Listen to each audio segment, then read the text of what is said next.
तो नमस्कार दोस्तों, आप सभी का स्वागत है हमारे प्यारे चैनल डीडीबी कैंपस में। तो दोस्तों, आज की इस वीडियो में हम किस टॉपिक पे बात करने वाले हैं? तो आज के इस वीडियो में हम बात करेंगे भारतीय जो संविधान में जो अनुच्छेद हैं उनमें से महत्वपूर्ण अनुच्छेद कौन कौन से हैं जो कि आपके एग्जाम्स में सीधे सीधे पूछ ले जाते हैं। आपको वीडियो शुरू करने से पहले आपको हम बता दें कि हम अनुच्छेद के ज़्यादा डीपली में नहीं जाएंगे, सिर्फ हम उन अनुच्छेदों का मतलब समझेंगे जो अनुच्छेद आपके एग्जाम्स में हमेशा रिपीट होते रहते हैं, यानी उससे डायरेक्ट क्वेश्चंस पूछ ले जाते हैं कि अनुच्छेद 1 का मतलब क्या होता है, अनुच्छेद 2 का अर्थ किस वाक्य से है, अनुच्छेद 3 का मतलब निम्न में से कौन सा है। इस टाइप के जो भी मतलब क्वेश्चंस पूछे जाते हैं हम उन्हीं के बारे में डिस्कस करने वाले हैं। तो वीडियो को आगे बढ़ने से पहले आपसे एक छोटी सी रिक्वेस्ट है कि अगर आप हमारे चैनल पर नए हैं तो सबसे पहले हमारे चैनल को आप जो है सब्सक्राइब कर लें। साथ ही अगर आपने अभी तक हमें ट्विटर, इंस्टा, फेसबुक या फिर टेलीग्राम पर अभी तक आपने हमें फॉलो नहीं किया है तो आप सबसे पहले वहां जा करके आप हमें फॉलो कर लें। साथ ही अगर आप हमें टेलीग्राम पर जाकर के अगर आप हम फॉलो करते हैं तो पीडीएफ आपको मिल सकते हैं, वहाँ से डाउनलोड कर सकते हैं इजीली से। तो आइए बिना किसी देरी के अपने वीडियो को शुरू करते हैं और चलते हैं अपने वीडियो पे। तो सबसे पहले आता है हमारा अनुच्छेद 1। क्या दोस्तों? सबसे पहले आता है हमारा अनुच्छेद 1 कि अनुच्छेद 1 किससे संबंधित है। तो अनुच्छेद 1 का मतलब होता है भारत अर्थात इंडिया राज्यों का संघ है। भारत यानी अनुच्छेद 1 क्या बताता है कि भारत जो है राज्यों का संघ है, यानी कई राज्यों को मिलाकर के एक भारत बना है। यानी अनुच्छेद 1 का कहना है कि भारत राज्यों का संघ है। आपको हम फिर से बता दें कि हम ज़्यादा डीपली नहीं पढ़ेंगे। अगर आपको ज़्यादा डीपली जानना है तो आप हमें कमेंट कर दीजिएगा, उसके लिए हम अलग से वीडियो बना देंगे। इसमें हम बिल्कुल शॉर्ट टाइप क्वेश्चंस देखेंगे कि अनुच्छेद से कैसे हमें क्वेश्चंस पूछ ले जाते हैं। तो सबसे पहला अनुच्छेद आता है अनुच्छेद 1। बता दिया हमने कि अनुच्छेद 1 किससे संबंधित है। तो अनुच्छेद 1 जो है भारत अर्थात इंडिया राज्यों का संघ है, ठीक है। फिर आता है अनुच्छेद 2। अनुच्छेद 2 किससे संबंधित है? तो नए राज्यों का प्रवेश या स्थापना, यानी अनुच्छेद 2 के द्वारा हम नए राज्यों का स्थापना कर सकते हैं। अनुच्छेद 3 का मतलब क्या होता है?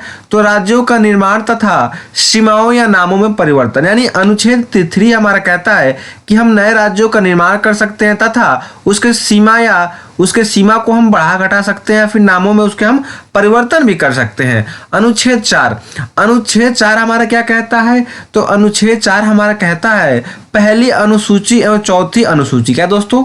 पहली अनुसूची एवं चौथी अनुसूची संशोधन तथा 2 और 3 के अधीन बनाई गई विधियां अनुच्छेद 4 कहता है हमें।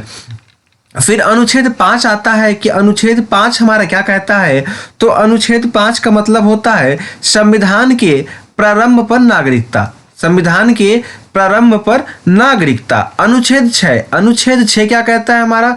तो अनुच्छेद 6 का मतलब होता है भारत आने वाले व्यक्तियों को नागरिकता, यानी भारत आने वाले व्यक्तियों को नागरिकता किस अनुच्छेद के तहत दी जाती है दोस्तों? तो अनुच्छेद 6 के तहत दी जाती है। साथ ही उसके कुछ क्राइटेरिया होते हैं, कुछ लिमिटेशन होती है, कुछ सीमाएं होती हैं कि जब विदेशी भारत आते हैं तो उन्हें भारत कितने दिन रहना चाहिए कंटिन्यू, तब उन्हें मतलब मिल सकता है नागरिकता। तो ये इसका अध्ययन हम किसमें करते हैं दोस्तों?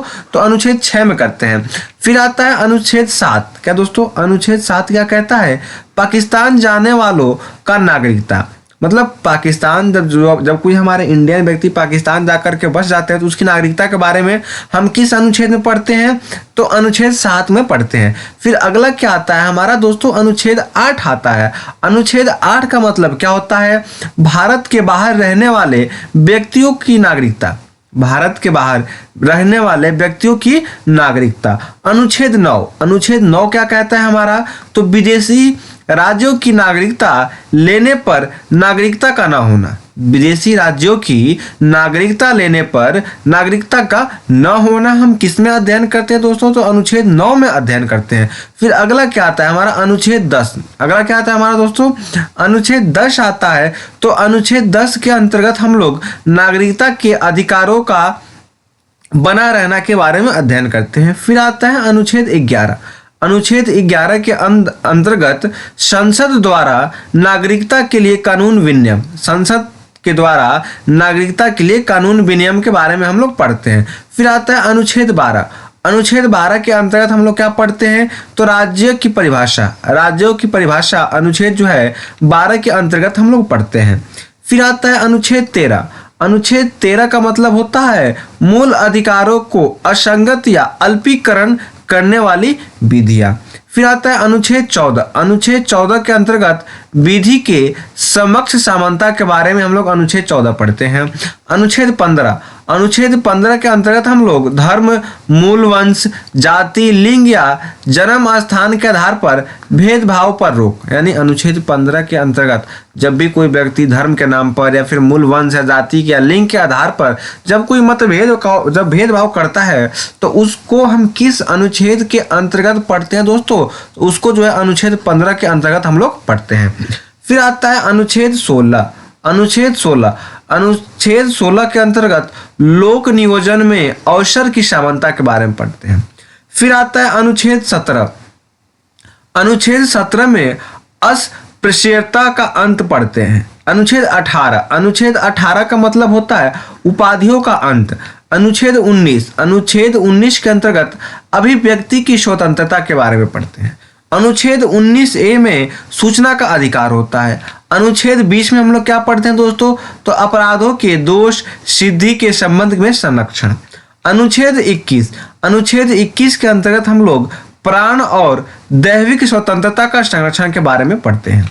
फिर आता है हमारे पास अनुच्छेद 21A कि अनुच्छेद 21A के अंतर्गत हम लोग क्या पढ़ते हैं, तो अनुच्छेद 21A के अंतर्गत हम लोग 6 से 14 वर्ष के बच्चों को शिक्षा का अधिकार के बारे में पढ़ते हैं। नोट दोस्तों, यहाँ एक मुख्य बात आपको हम बता दें कि निजात का अधिकार भी अनुच्छेद 21 के अंतर्गत आता है, यानी जो निजात के अधिकार को हम पढ़ते हैं उसको भी हम अनुच्छेद 21 में पढ़ते हैं। फिर अगला क्या आता है हमारा अनुच्छेद 22। अनुच्छेद 22 के अंतर्गत कुछ दशाओं में गिरफ्तारी से संरक्षण के बारे में हम लोग अनुच्छेद 22 में पढ़ते हैं। फिर आता है हमारे पास अनुच्छेद 23। तो अनुच्छेद 23 के अंतर्गत हम लोग मानव के दुर्व्यापार, बेगारी एवं बाल श्रमता पर प्रतिबंध के बारे में जो है अनुच्छेद 23 में पढ़ते हैं। यानी इसका कहने का मतलब हुआ जब भी कोई बच्चा 18 साल से कम हो और वो श्रम करता है तो उसे हम लोग क्या कहते हैं दोस्तों, बाल श्रम कहते हैं। उस पर प्रतिबंध लगाना हम अनुच्छेद 23 में पढ़ते हैं। और दोस्तों यहाँ जो ये त है ये बाल श्रम होगा, ये त गलती से भी प्रिंट हो गया, ठीक है। फिर अगला क्या आता है हमारे पास अनुच्छेद 24। अनुच्छेद 24 के अंतर्गत 14 वर्ष से कम आयु के बच्चों का कारखानों, खाना या किसी खतरनाक उद्योग में कार्य नहीं कराया जा सकता है, वो हम अनुच्छेद 24 के अंतर्गत पढ़ते हैं। फिर आता है अनुच्छेद 25। अनुच्छेद 25 के अंतर्गत धर्म का आचरण और प्रचार की स्वतंत्रता जो है हम अनुच्छेद 25 में पढ़ते हैं। फिर आता है अनुच्छेद 26 कि अनुच्छेद 26 में जो है धार्मिक कार्यों के प्रबंध की स्वतंत्रता जो है अनुच्छेद 26 में हम लोग पढ़ते हैं। फिर अगला क्या आता है हमारे पास अनुच्छेद 29। तो अनुच्छेद 29 के अंतर्गत हम लोग अल्पसंख्यक वर्गों के हितों का संरक्षण जो है अनुच्छेद 29 में पढ़ते हैं। फिर आता है अनुच्छेद 30। अनुच्छेद 30 के अंतर्गत शिक्षा संस्थाओं की स्थापना और प्रशासन करने का अल्पसंख्यक वर्गों का अधिकार जो है हम लोग अनुच्छेद 30 में पढ़ते हैं। फिर आता है अनुच्छेद 32 जो दोस्तों मुख्य इम्पोर्टेंट अनुच्छेद है, सिर्फ हम उसी के बारे में डिस्कस कर रहे हैं। आप ये मत सोचिएगा कि हमने यहाँ अनुच्छेद 30 पढ़ा तो हमारा 31 कहाँ गया। दोस्तों 31 उतना महत्वपूर्ण नहीं है, इसलिए हमने 31 को छोड़ दिया है। अब आते हैं अनुच्छेद 32। तो अनुच्छेद 32 का मतलब क्या होता है, संवैधानिक उपचारों का अधिकार जो है संविधान की, यानी जिसको हम संविधान की आत्मा कहते हैं, उसे हम अनुच्छेद 32 में पढ़ते हैं। फिर अगला आता है हमारे पास अनुच्छेद 39A। तो अनुच्छेद 39 के ए के अंतर्गत सभी के लिए सम्मान, न्याय एवं निःशुल्क कानून की सहायता की व्यवस्था राज्य की सरकार करेगी, यह हम लोग पढ़ते हैं 39A में। फिर आता है अनुच्छेद 40। अनुच्छेद 40 के अंतर्गत ग्राम पंचायतों का संगठन, यानी जो भी ग्राम पंचायतों का संगठन होता है उसको हम अनुच्छेद 40 में पढ़ते हैं। दोस्तों आपको एक हम बात बता दें कि कई गांवों के मिलाकर के एक पंचायत बनता है, और कई पंचायतों को मिलाकर के एक ब्लॉक बनता है, और कई ब्लॉकों को मिलाकर के एक डिस्ट्रिक्ट बनता है, और कई डिस्ट्रिक्ट को मिलाकर के जो है एक राज्य बनता है, और कई राज्यों को मिलाकर के एक हमारा भारत बनता है, ठीक है। अगला क्या है, अनुच्छेद 44। अनुच्छेद 44 के अंतर्गत हम लोग समान नागरिकता की संहिता को बारे में पढ़ते हैं। अनुच्छेद 48, तो अनुच्छेद 48 के अंतर्गत कृषि और पशुपालन संगठन के बारे में पढ़ते हैं। फिर आता है हमारे पास अनुच्छेद 48A, तो अनुच्छेद 48A के अंतर्गत पर्यावरण, वन तथा वन्य जीवों की रक्षा जो है अनुच्छेद 48A में पढ़ते हैं। फिर अगला क्या आता है हमारे पास, अनुच्छेद 49, तो अनुच्छेद 49 के अंतर्गत हम लोग राष्ट्रीय स्मारक स्थानों और वस्तुओं के संरक्षण जो है अनुच्छेद 49 में पढ़ते हैं। फिर अगला आता है हमारे पास अनुच्छेद 50, तो अनुच्छेद 50 के अंतर्गत कार्यपालिका से न्यायपालिका का पृथक्करण जो है अनुच्छेद 50 में हम इसको पढ़ते हैं। फिर आता है अनुच्छेद 51, तो अनुच्छेद 51 के अंतर्गत अंतर्राष्ट्रीय शांति और सुरक्षा जो है अनुच्छेद 51 के अंतर्गत आता है। फिर आता है हमारे पास अनुच्छेद 51A, तो अनुच्छेद 51A में हमारा मूल कर्तव्य, मौलिक कर्तव्य आता है हमारा, ठीक है। फिर आता है अनुच्छेद 52। अनुच्छेद 52 के अंतर्गत भारत का राष्ट्रपति यानी किन किन नियमों के द्वारा भारत को राष्ट्रपति को बनाया जाता है वो सभी क्या चीज में है, तो अनुच्छेद 52 में पढ़ते हैं। राष्ट्रपति के बारे में अनुच्छेद 52 में पढ़ते हैं। फिर आता है अनुच्छेद 53। अनुच्छेद 53 के अंतर्गत संघ की कार्यपालिका की शक्ति के बारे में पढ़ते हैं। फिर आता है अनुच्छेद 54 कि अनुच्छेद 54 के अंतर्गत राष्ट्रपति का निर्वाचन, यानी जब भी राष्ट्रपति निर्वाचन यानी राष्ट्रपति कैसे निर्वाचित होते हैं, इन सभी चीजों के बारे में हम अनुच्छेद 54 में पढ़ते हैं। फिर आता है हमारे पास अनुच्छेद 55।